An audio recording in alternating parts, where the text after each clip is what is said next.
तो चलिए प्यारे बच्चों, क्लास को स्टार्ट करते हैं। और आज के इस वीडियो में हम आपको अंग्रेजी पढ़ना सिखाने वाले हैं। देखिए बच्चों, अंग्रेजी पढ़ने के लिए एक चीज़ ज़्यादा ज़रूरी होता है कि सबसे पहले आप मात्राओं को पढ़ो, क्योंकि जब तक आप मात्राओं को नहीं पढ़ोगे, उसके प्रोनाउंसिएशन को नहीं समझोगे, तब तक आपको इंग्लिश पढ़ने नहीं आएगा। बच्चे क्या करते हैं, ज़्यादा से ज़्यादा शब्द को रटते हैं। उनको लगता है ना कि हम जितना ज़्यादा शब्द रटेंगे हमको अंग्रेजी पढ़ने आएगा। ऐसा नहीं होता बच्चों। आप पहले मात्राओं को समझो, मात्राओं को पढ़ो, मात्राओं की प्रोनाउंसिएशन को जानने की कोशिश करो कि कौन सा मात्रा किस मात्रा के साथ मिलेगा, तो क्या आपको उच्चारण देखने को मिलेगा। ठीक है। तो अंग्रेजी में बेसिकली दो तरह की मात्रा होते हैं। पहला आपका जो मात्रा होता है जिसको हम 12 खड़ी की मात्रा बोलते हैं।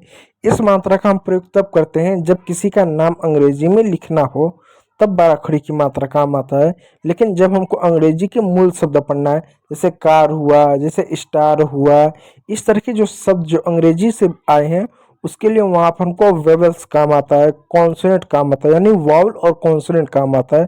तो इस बात को याद रखिए, यानी ये दोनों मात्रा अलग अलग प्रयोग करते हैं अलग अलग जगह पर। ठीक है। तो आपके देखो बच्चों, 5 वाउल होते हैं, ए ई आई ओ यू।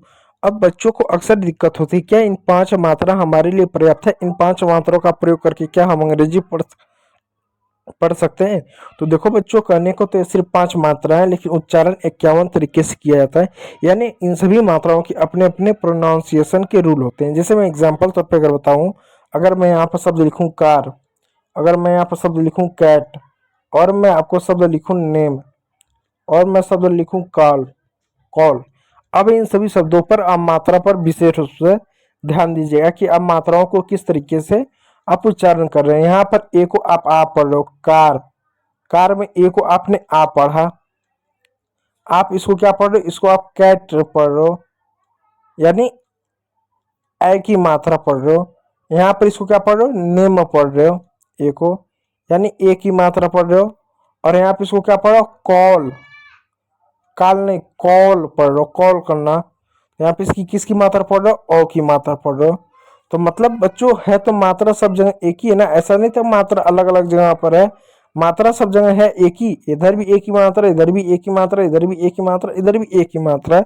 लेकिन हर जगह एक का उच्चारण अलग अलग हो रहा है। देख सकते हैं इस तरीके से अलग अलग उच्चारण हो रहा है। तो ये जानना बहुत जरूरी है कि कब किस जगह पे किस मात्रा का कैसे उच्चारण किया जाता है। इस बात को याद रखिएगा। दूसरी बात याद रखिएगा, जो मात्राएं होते हैं वो सिंगल होते हैं, पेयर भी होते हैं। जैसे मैं अगर कार लिख दूं और मैं रीड लिख दूं, इस तरह के मैं शब्द क्यों लिख रहा हूँ, क्योंकि ये ऐसे शब्द हैं जिसको आपने बहुत बार पढ़ा है। अगर मैं स्टार लिखूं और मैं हेयर लिखूं, हेयर मीन्स होता है बाल, रीड मीन्स होता है पढ़ना, इसका बाल, सर का बाल होता है ना, वो तो कहीं।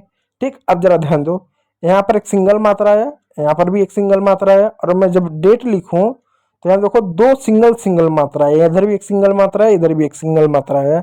लेकिन जब मैंने रीड लिखा तो रीड में आप देख सकते हो ई ए, यानी दो मात्राओं का पेयर आया, आया ना। यहाँ देखो ए आई, यानी दो मात्राओं का पेयर आया, दो मात्राओं का यहाँ पर पेयर आया।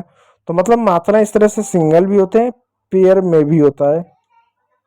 ठीक, इस बात को यहाँ पर ध्यान दीजिएगा, क्योंकि जब आप पढ़ेंगे ना किताब को तो बहुत सारे सिंगल मात्रा भी मिलेगा, मात्राओं का पेयर भी मिलेगा। तो कंफ्यूज मत होइएगा, क्योंकि जब अंग्रेजी का कोई भी शब्द आप देखें, कोई भी ऐसा शब्द देख लें, तो सबसे पहले मात्रा देखने की कोशिश कीजिएगा, क्या मात्रा सिंगल है, पेयर में, पेयर में तो उच्चारण कैसे होगा, सिंगल है तो उच्चारण कैसे होगा। वही एक एक का मात्रा को कब अ पढ़ेंगे कब आ पढ़ेंगे, उसको देखने की कोशिश कीजिएगा। तो आप उच्चारण जब करेंगे, धीरे धीरे उच्चारण करने की आदत डालेंगे, तो एक समय बाद अंग्रेजी पढ़ना आपको खुद ब खुद आ जाएगा। ठीक, तो चलो नियम नंबर 1 से स्टार्ट करते हैं। क्या कि जब दो कॉन्सोनेंट के बीच में ए आए, क्या है, ए आए, तो ए का उच्चारण ए की मात्रा के रूप में करते हैं। टाइपिंग मिस्टेक है, ठीक है, ए की मात्रा के रूप में करते हैं। कैसे करेंगे, देखिए यहाँ पर जितने भी शब्द हैं सभी शब्दों में आपको ए देखने को मिल रहा होगा। ए, यहाँ देखिए ए देखने को मिल रहा है, ए। और ए के जो अगल बगल में जो शब्द हैं वो सारे के सारे कॉन्सोनेंट हैं। जैसे ये मैं शब्द लिखता हूँ सी ए टी, सी भी क्या कॉन्सोनेंट है, टी भी क्या कॉन्सोनेंट है। ठीक, अब सी का क्या आप कॉ लिख दो, ए का ए की मात्रा लिख दो, टी का टॉ लिख दो, हो गया कैट, हो गया ना। उसी प्रकार एक और शब्द लिखो एच ए टी, एच का ह लिख दो, ए का ए की मात्रा लिख दो, टी का ट लिख दो, हो गया हैट। ठीक, क्यों हमने ए की मात्रा लिखा? क्योंकि ए के अगल बगल में दो कॉन्सोनेंट हो। उसी प्रकार और भी शब्द आप देख सकते हो, आर ए टी, आर का क्या र हो गया, ए का क्या ए की मात्रा हो गया, अगल बगल में कौन सा, टी का ट हो गया रेट। अब एक और शब्द बताता हूँ, जैसे देखो सी ए आर। अब देखो यहाँ पे देखो, इसके बगल में भी कॉन्सोनेंट है, ये भी कॉन्सोनेंट है, लेकिन इसको क्या कैर नहीं पढ़ेंगे, इसको हम कार पढ़ेंगे। यहाँ पर ए को हमने आ पढ़ा, क्यों आ पढ़ा वो मैं ना आपको लास्ट में बताऊंगा ऐसा क्यों हुआ। मैंने तो बच्चों पूछते हैं जब सी ए टी कैट हुआ तो सी ए आर भी कैर होना चाहिए, कार कैसे हो गया वो मैं अभी बताऊंगा आपको, ठीक है, अभी बताऊंगा, क्योंकि नियम नंबर आपको 4 को पढ़ना पड़ेगा। देखो नियम नंबर 2, जब अंग्रेजी के किसी वर्ड में ए आए, ए के बाद एक कॉन्सोनेंट हो और ई हो, तो ई साइलेंट होगा, ए को क्या पढ़ोगे, ए की मात्रा। अब यहाँ देखो ए के बाद एक कॉन्सोनेंट है और कॉन्सोनेंट अगर ई हो तो ई साइलेंट होगा, ई को नहीं पढ़ेंगे और ए को ए की मात्रा पढ़ेंगे।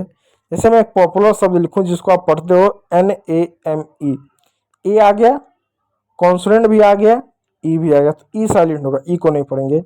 ए को क्या पढ़ेंगे, ए की मात्रा पढ़ेंगे। तो देखो एन को हिंदी में लिखो न, एन खत्म हो गया, ए को लिखो ए की मात्रा, ठीक, एम को लिखो म, हो गया नेम।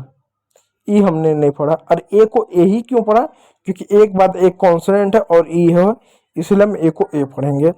उसी प्रकार एक और शब्द लिखता हूँ डी ए टी, डी का क्या हुआ, ड हो गया, डी खत्म हो गया, ए को हम एक ही मात्रा इस वजह से पढ़ेंगे क्योंकि ए के बाद कॉन्सोनेंट और ई है, तो इसलिए ए की मात्रा, टी का ट हो गया, ई साइलेंट हो गया डेट।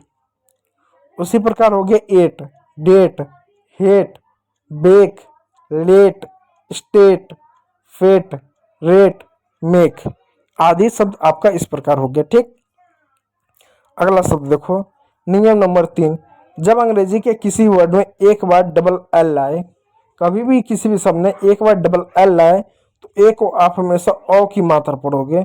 किसकी मात्रा, ओ की मात्रा पढ़ोगे। जैसे सी ए डबल एल, सी का क्या, क लिखोगे, ए के बाद डबल एल है तो ओ की मात्रा, ओ की मात्रा ऐसा होता है ओ, और डबल एल को ल हो गया कॉल। उसी प्रकार एक और शब्द है B A double L, B का ब हो गया, ए का क्या, ओ की मात्रा हो गया, और डबल एल का क्या हो गया, ल हो गया बॉल। उसी प्रकार mall, tall, fall, hall, stall, small और ऑल। और यहाँ पर नीचे में कुछ शब्द मैं आपको बताना चाहता हूँ। देखो यहाँ पे एक शब्द है S M A double L. अब देखो यहाँ पर दो कॉन्सोनेंट एक साथ हैं, जब दो कॉन्सोनेंट एक साथ होते हैं ना तो पहले वाले कॉन्सोनेंट हम ऐसा आधा लिखते हैं, तो एस का पूरा सा होगा लेकिन हम आधा लिखेंगे कि उसके बगल में भी कॉन्सोनेंट है। एम का पूरा म लिख दो, एस और एम खत्म हो गए, एक बार डबल एल है इसलिए औ का उच्चारण करेंगे, औ का मात्रा लगाते हैं, डबल एल का एल लिख दो, हो गया स्मॉल। उसी प्रकार स्टॉल भी हो जाएगा। ठीक है, चलो नियम नंबर 4 पे चलते हैं।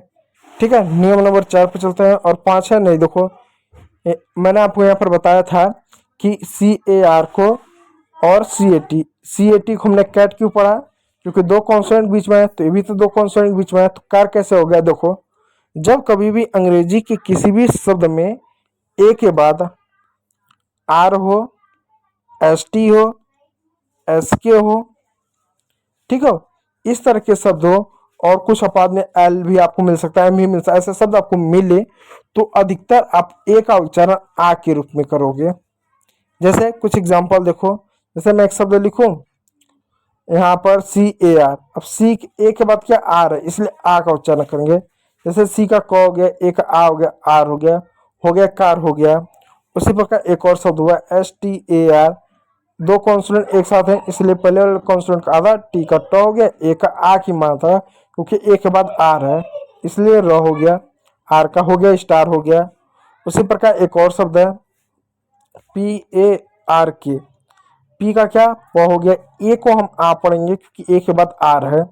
अब आर और के दो कॉन्सोनेंट एक साथ हैं इसलिए आर को आधा ही से लिखेंगे, के का पूरा क और आधा र, हो गया पार्क हो गया। उसी प्रकार देखो डार्क हो गया। ठीक, अब कुछ और शब्द आपको बता, देखो जैसे ग्लास हो गया, क्लास हो गया, इन सब ने हमने ए को आ पढ़ा क्योंकि उसके बगल में एस है, इसलिए आ पढ़ा जाएगा। ठीक, अब यहाँ देखो नियम नंबर 4 क्या कहता है कि जब अंग्रेजी के किसी भी शब्द में ए के बाद एस टी हो चाहे एस के हो, वहां पर ए को आ पढ़ेंगे। अब कैसे पढ़ेंगे इसको जरा ध्यान दीजिएगा। जैसे सी ए एस टी, ए है, ए के बाद एस टी है, तो यहाँ पे ए को आ पढ़ेंगे। कैसे? तो सी का क हो गया, ए का आ की मात्रा हो गया, आधा स हो गया और टी का पूरा ट हो गया कास्ट। अब देखो एल ए एस टी, उसी प्रकार ये भी आपका लास्ट हो जाएगा। ठीक, क्योंकि एस टी है, एस टी के पहले ए है, तो ए का उच्चारण आ हो गया। उसी प्रकार यहाँ पर आपका मार्क्स हो गया, एम ए एस के, एम का म हो गया, ए का आ हो गया क्योंकि एस के है, मार्क्स हो गया। उसी प्रकार आपका टैक्स हो गया, आदि शब्द इसी प्रकार होगा। तो उम्मीद करूंगा वीडियो अच्छा लगा, यदि अच्छा लगा तो लाइक कीजिए, चैनल पर तो सब्सक्राइब जरूर कीजिए। वीडियो को देखने के लिए बहुत बहुत धन्यवाद।